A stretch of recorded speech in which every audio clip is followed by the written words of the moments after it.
కృష్ణా జిల్లాలో మట్టి మాఫియాకు అధికార పార్టీ ఎమ్మెల్యేలు అండగా నిలుస్తున్నారు. పెనమలూరు నియోజకవర్గంలో అక్రమంగా మట్టిని తవ్వుతున్న ప్రొక్లైన్లను రెవెన్యూ అధికారులు సీజ్ చేశారు. అయితే అక్కడి ప్రొక్లైన్లు తరలించకుండా రెవెన్యూ అధికారులను టీడీపీ ఎమ్మెల్యే బోడే ప్రసాద్ అడ్డుకున్నారు. అంతేకాదు ఆ ప్రొక్లైన్లను తన గెస్ట్ వద్దకు తరలించారు. విషయం తెలుసుకున్న సబ్ కలెక్టర్ మీషా సింగ్ ఘటనా స్థలానికి చేరుకుని ప్రొక్లైన్లు రెవెన్యూ అధికారులకు అప్పగించాలని ఆదేశించారు. కానీ బోడే ప్రసాద్ సబ్ కలెక్టర్ మీషా సింగ్తో వాదనకు దిగారు. తమ విధులకు అడ్డు తగులుతున్న వారిపై కేసులు పెట్టి ప్రొక్లైన్లను తరలించాలని సబ్ కలెక్టర్ పోలీసులకు ఆదేశించారు.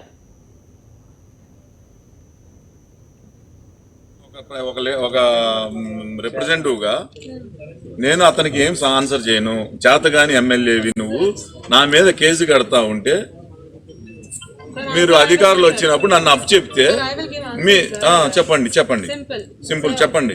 2 లక్షల రూపాయలు కట్టేసుకో. రైతు కోసం మీ పర్మిషన్ అప్లై చేస్తారు, అది చేస్తారు. ఇప్పుడు డబ్బులు ఎవరు కడతారు? ఇప్పుడు 2 lakhs రైతు కట్టగలరా? నేను కట్టనా? అరే ఇప్పుడు అది తర్వాత సంగతి కదా, అది పర్మిషన్ అనేది తర్వాత సంగతి. ఒక ప్రొక్లైనర్ కి కాస్ట్ 50 to 60 lakhs ఉంది. అదే రైతు కోసం అదే రైతు దగ్గర 2 lakhs is not there, then how can రైతు afford 60 lakh proclainer sir? Lease hire చేసుకున్నాడు అతను. Will file a case on the lease holder sir. ఎవరు కట్టాలి అప్పుడు? whoever is the owner of that lorry will file a case on that. ఎవరు కడతారు? Find it sir, that is our work. Only proclaimer we are seizing, not on the farmer sir, don't misguide sir. ఏ రాయేనా ఒకటి అతను lease గా వచ్చిందని అంటారు. నువ్వే మాట్లాడకూడదు. Lease ఎవరిది?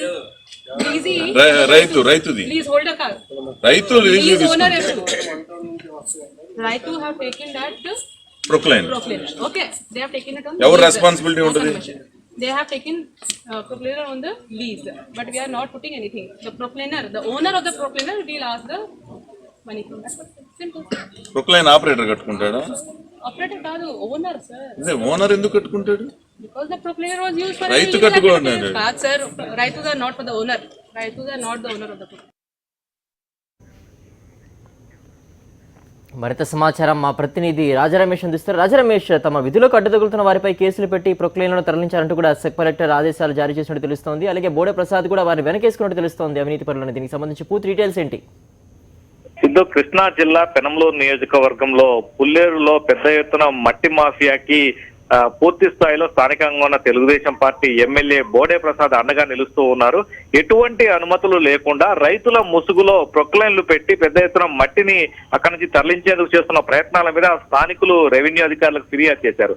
ఈ నేపథ్యంలోనే ఎంఆర్ఓ అక్కడికి చేరుకొని ఏదైతే ప్రొక్లైన్ మట్టి తవ్వకాలు జరుపుతుందో ఆ ప్రొక్లైన్ ని సీజ్ చేసి అక్కడ నుంచి ఎంఆర్ఓ కార్యాలయానికి తరలించేందుకు సిద్ధమైన నేపథ్యంలో అదే సమయంలో సమాచారం తెలుసుకుని అక్కడికి వచ్చిన తెలుగుదేశం ఎమ్మెల్యే బోడే ప్రసాద్ ఆ తరలింపును అడ్డుకున్నారు.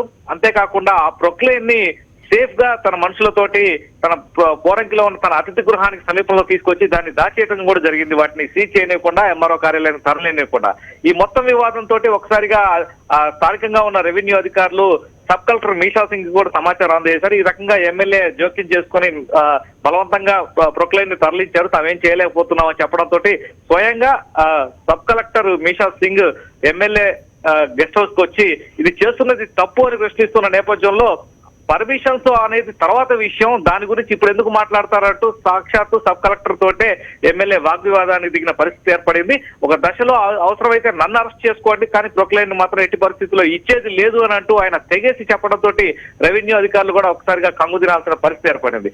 చివరికి పోలీసులకు సమాచారం అందజేసి పోలీసులు కూడా రప్పించే ప్రయత్నంలో ఎమ్మెల్యే అక్కడి నుంచి ఉటావుట్ట కూడా వెళ్ళిపోవడం జరిగింది. ఇప్పటి వరకు కూడా ప్రొక్లైన్ పూర్తిగా ఇంకా ఎమ్మెల్యే సమక్షంలోనే ఉంది.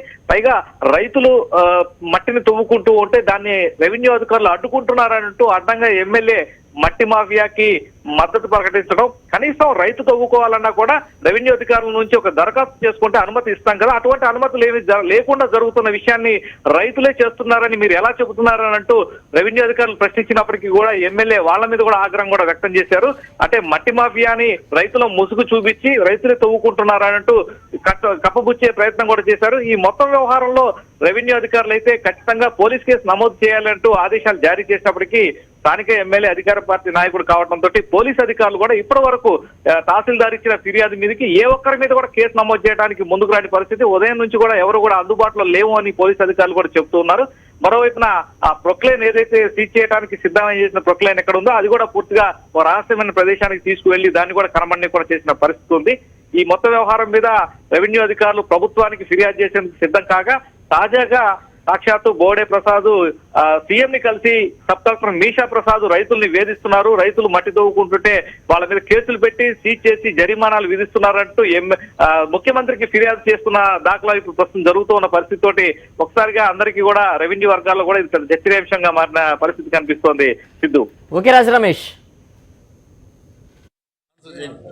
నేను ఒక రిప్రజెంటేటివ్ గా నేను అతనికి ఏం ఆన్సర్ చేయను.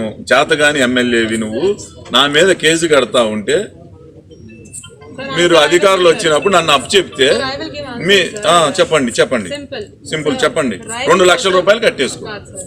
రైతు కోసం మీ పర్మిషన్ అప్లై చేస్తారు, అదే ఒకటి. అది చేస్తారు. సరే సింపుల్. ఇప్పుడు డబ్బులు ఎవరు కడతారు? ఇప్పుడు 2 lakhs రైతు కట్టగలరా? Sir, you apply from their behalf. నేను కట్టనా? Sir, not permission. అదే permission you apply, sir. అరే ఇప్పుడు అది తర్వాత సంగతి కదా, అది పర్మిషన్ అనేది తర్వాత సంగతి. ఒక ప్రొక్లైనర్ కి కాస్ట్ 50 to 60 lakhs ఉంది. అదే రైతు కోసం అదే రైతు దగ్గర 2 lakhs is not there, then how can a రైతు afford 60 lakh proclaimer, sir? Lease hire చేసుకున్నాడు అతను. We'll file a case on the lease holder, sir. ఎవరు కట్టాలి అప్పుడు? Whoever is the owner of that lorry will file a case on that. ఎవరు కడతారు? Find it, sir. That is our work. Only proclaimer we are seizing, not on the farmer, sir. Don't misguide, sir. ఏ రాయేనా ఒకటి రాజుగా అతను lease గా వచ్చిందని అంటారు. నువ్వే మాట్లాడకూడదు. Lease everything. రైతుది Lease holder car. రైతు లీజ్ Lease owner తీసుకుంటాడు. రైతు have taken that Proclain. Okay, they have taken it on. ఎవరు lease. రెస్పాన్సిబిలిటీ ఉంటుంది? They have taken proclaimer on the lease, but we are not putting anything. The proclaimer, the owner of the proclaimer, will ask the money from that person. Simple. Poclain operator కట్టుకుంటాడా?